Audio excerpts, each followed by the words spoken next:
Hello friends, आज की class में सामान्य ज्ञान से रिलेटेड क्वेश्चन आंसर करने वाले हैं। टॉप 25 क्वेश्चन आंसर रहेंगे। प्लीज़ वीडियो में अंत तक रहिएगा, क्योंकि यहाँ पर हम बहुत ही कम समय में बहुत ही अच्छे क्वेश्चन रिवाइज करने वाले हैं।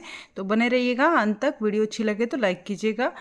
प्रथम लोकसभा का गठन कब हुआ था? तो प्रथम लोकसभा का गठन हुआ था 6 मई 1952 में।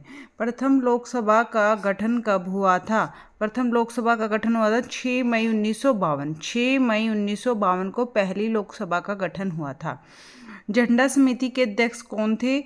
झंडा समिति के अध्यक्ष थे जे.बी. कृपलानी। झंडा समिति के अध्यक्ष कौन थे? जे.बी. कृपलानी। ये है झंडा समिति के अध्यक्ष थे जे.बी. कृपलानी। क्वेश्चन नंबर 3, भारतीय ओलंपिक परिषद की स्थापना कब हुई? तो भारतीय ओलंपिक परिषद की स्थापना हुई 1924 में। 1924 में भारतीय ओलंपिक परिषद की स्थापना हुई। कब हुई? भारतीय ओलंपिक परिषद की स्थापना 1924 में। ओलंपिक खेलों का टीवी पर विस्तृत प्रसारण कब से शुरू हुआ? तो टीवी पर विस्तृत प्रसारण कब से शुरू हुआ था? 1960 से। ओलंपिक खेलों का टीवी पर प्रसारण हुआ था 1960 से। कब हुआ था? 1960 से।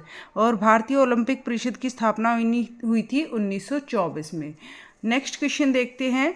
क्रिकेट खेल का जन्मदाता कौन से देश को कहा जाता है? जो ये क्रिकेट खेल है, ये है, इसके जन्मदाता इंग्लैंड को कहा जाता है। किसको कहा जाता है? इंग्लैंड को क्रिकेट खेल का जन्मदाता कहा जाता है। सांड युद्ध कौन से देश का राष्ट्रीय खेल है? सांडों को आपस में लड़ाया जाता है। सांड युद्ध कौन से देश का राष्ट्रीय खेल है? ये है स्पेन का। स्पेन का राष्ट्रीय खेल है सांड युद्ध। क्वेश्चन नंबर 7, बोरलॉग पुरस्कार किस क्षेत्र में दिया जाता है? बोरलॉग पुरस्कार कृषि क्षेत्र में दिया जाता है। बोरलॉग पुरस्कार कृषि क्षेत्र में दिया जाता है। क्वेश्चन नंबर 8, व्यास सम्मान का संबंध किस क्षेत्र से है? व्यास सम्मान का क्षेत्र साहित्य क्षेत्र से। जो व्यास सम्मान है वह साहित्य के क्षेत्र में दिया जाता है। व्यास सम्मान का संबंध है साहित्य क्षेत्र से। नेक्स्ट 9th क्वेश्चन पर चलने से पहले वीडियो को अभी तक लाइक नहीं किया है तो प्लीज़ लाइक कर दीजिए, शेयर कर दीजिए और कमेंट करके ज़रूर बताना कि आपको क्लास के क्वेश्चंस कैसे लगे।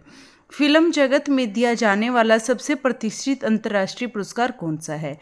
तो फिल्म जगत में सबसे प्रतिष्ठित जो अंतर्राष्ट्रीय पुरस्कार है वह है ऑस्कर। क्या है? ऑस्कर है फिल्म क्षेत्र में दिया जाने वाला अंतर्राष्ट्रीय पुरस्कार। 10th क्वेश्चन, भारत का सबसे बड़ा राष्ट्रीय पुरस्कार कौन सा है? भारत की अगर बात कर लें तो भारत का सबसे बड़ा राष्ट्रीय पुरस्कार है भारत रत्न। कौन सा है? भारत रत्न है सबसे बड़ा राष्ट्रीय पुरस्कार। गांधी अंतर्राष्ट्रीय पुरस्कार कब शुरू हुआ? गांधी अंतर्राष्ट्रीय पुरस्कार कब शुरू हुआ? 1995 से गांधी अंतर्राष्ट्रीय पुरस्कार शुरू हुआ। क्वेश्चन नंबर 12, संविधान के किस अनुच्छेद में उपराष्ट्रपति निर्वाचित होता है? तो संविधान के अनुच्छेद 63 में उपराष्ट्रपति निर्वाचित होता है। उपराष्ट्रपति निर्वाचित कौन से अनुच्छेद में होता है? तो आर्टिकल 63। जवाहर रोजगार योजना किस वर्ष शुरू की गई? तो जवाहर रोजगार योजना 1989 में शुरू की गई। जवाहर रोजगार योजना किस वर्ष शुरू की गई? जवाहर रोजगार योजना 1989 में की गई, शुरू की गई। सर्वप्रथम फासिस्ट का उदय कहाँ पर हुआ था? सबसे पहले ये फासिस्ट का उदय कहाँ पर हुआ था? इटली में हुआ था। क्वेश्चन नंबर 15, राजा राम मोहन राय को राजा की उपाधि किसने प्रदान की थी? तो अकबर द्वितीय ने। राजा राम मोहन राय को राजा की उपाधि किसने दी थी? अकबर द्वितीय ने। अकबर द्वितीय ने। भारत में कागज बनाने का पहला कारखाना कहाँ पर खोला गया? तो भारत में कागज बनाने का पहला कारखाना ट्रंकवार में खोला गया 1716 में, यानी 1716 में ट्रंकवार में भारत में कागज बनाने का कारखाना खोला गया। नेक्स्ट क्वेश्चन पर चलते हैं फ्रेंड्स। प्लीज़ वीडियो में अंत तक बने रहेगा। 25 क्वेश्चन आज की क्लास में रहेंगे। मंत्रिपरिषद सामूहिक रूप से किसके प्रति उत्तरदायी होते हैं? तो मंत्रिपरिषद सामूहिक रूप से लोकसभा के प्रति उत्तरदायी होते हैं। और क्वेश्चन नंबर 18, रियासतों को भारत में सम्मिलित करने के लिए किसके नेतृत्व में रियासती मंत्रालय बनाया गया? तो सरदार वल्लभ भाई पटेल की नेतृत्व में रियासती मंत्रालय बनाया गया। रियासतों को भारत में सम्मिलित करने के लिए रियासती मंत्रालय बनाया गया सरदार वल्लभ भाई पटेल के नेतृत्व में। भारतीय संविधान में नीति निर्देशक तत्व किस देश से लिए गए हैं? तो नीति निर्देशक तत्व आयरलैंड से लिए गए हैं। महात्मा गांधी को अदनंग फकीर कहने वाले कौन थे? ये थे चर्चिल। कौन थे? चर्चिल थे। आगे चलते हैं 21 क्वेश्चन। वल्लभ भाई पटेल को सरदार की उपाधि किस आंदोलन के बाद प्रदान की गई? तो वल्लभ भाई पटेल को सरदार की जो उपाधि है, वल्लभ भाई पटेल को कौन सी उपाधि मिली? सरदार की उपाधि मिली है। और यह कौन से किस आंदोलन के बाद प्रदान की गई? बारदोली आंदोलन, बारदोली सत्याग्रह आंदोलन के बाद वल्लभ भाई पटेल को सरदार की उपाधि प्रदान की गई। अबरख के उत्पादन में भारत का विश्व में प्रथम स्थान है। कौन सा स्थान है? प्रथम स्थान है।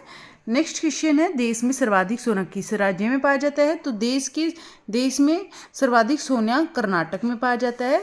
हमारे भारत में सर्वाधिक सोना कर्नाटक में पाया जाता है। लास्ट 2 क्वेश्चन देख लेते हैं। प्लीज़ वीडियो को लाइक कर दीजिएगा और ज़्यादा से ज़्यादा शेयर कर दीजिएगा। चैनल पर नए हैं तो चैनल को सब्सक्राइब करना ना भूलें। क्वेश्चन नंबर 24, नादिर शाह ने किसके शासनकाल में भारत पर आक्रमण किया था? मोहम्मद शाह के शासनकाल में नादिर शाह ने भारत पर आक्रमण किया था। नादिर शाह ने किसके शासनकाल में भारत पर आक्रमण किया? मोहम्मद शाह के शासनकाल में। किसने कहा था राजा को मंदिर का धन जब्त कर लेना चाहिए? राजा को मंदिर का धन जब्त कर लेना चाहिए, ये किसने कहा था? ये कौटिल्य ने कहा था। राजा को मंदिर का धन जब्त कर लेना चाहिए, कौटिल्य ने कहा था। Thank you so much video में अंत तक बने रहने के लिए। आई होप क्वेश्चंस आपके लिए हेल्पफुल रहेंगे। Bye bye, take care, good night. फिर मिलते हैं नेक्स्ट वीडियो में। हंसते रहें, मुस्कुराते रहें। Bye bye.